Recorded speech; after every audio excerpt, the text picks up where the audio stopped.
Arsène, concernant la disposition tactique de votre équipe, vous la déterminez bien avant un match ou vous vous adaptez au dernier moment? Non, et en général, elle décidait bien avant le match parce qu'il faut quand même que les joueurs puissent s'y adapter sur le terrain avant que le match ne débute.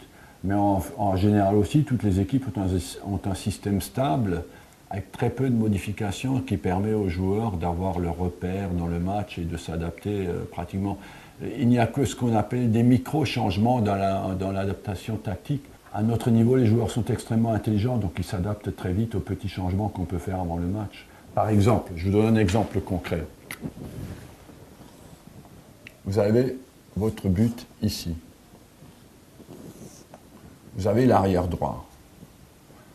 Vous avez son ailier gauche. Si, par exemple, le joueur qui joue ailier gauche contre lui est un droitier, qui est extrêmement fort pour entrer, qu'il a une bonne frappe, on va lui dire avant le match, aujourd'hui, tu pousses ton joueur toujours le long de la ligne. Si c'est un gaucher, on peut lui dire aujourd'hui, tu as favorisé plutôt son entrée vers l'intérieur. Donc, ouais, c'est ce que j'appelle des micro-changements qui tiennent compte un peu de la spécificité de l'adversaire sans changer globalement votre système. Ce sont des adaptations microscopiques dans la zone de vos joueurs. On va maintenant aborder une disposition tactique particulière, le 4-3-3. Quelles sont pour vous les spécificités que doit avoir une équipe pour adopter cette formation? D'abord, il faut qu'ils aient deux ailiers. Ça ne se trouve pas à tous les coins de rue, puisque dans la formation moderne, l'ailier a un peu disparu, puisque tout le monde joue en 4-4-2. Le 4-4-2, c'est quoi? C'est les gars sur les côtés sont des milieux de terrain qui ne travaillent pas.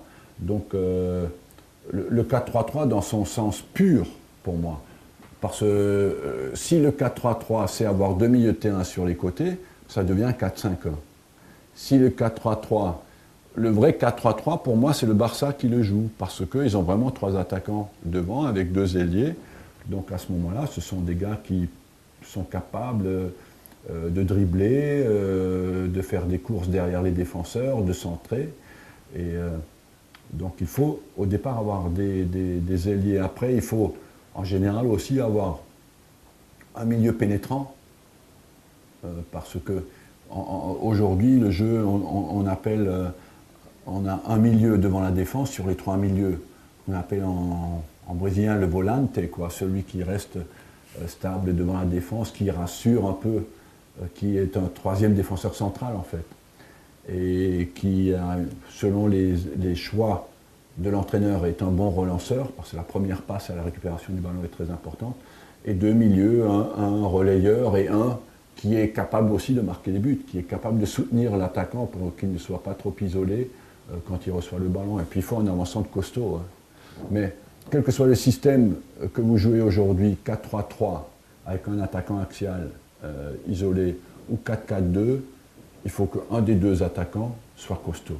Il faut que ce soit une montagne et il faut qu'il ait un potentiel pour résister au contact, qu'il soit rapide, qu'il soit costaud. Alors vous avez les Adebayor, les Drogba, ce style de joueur, ou qu'il soit extrêmement véloce comme Torres, quoi.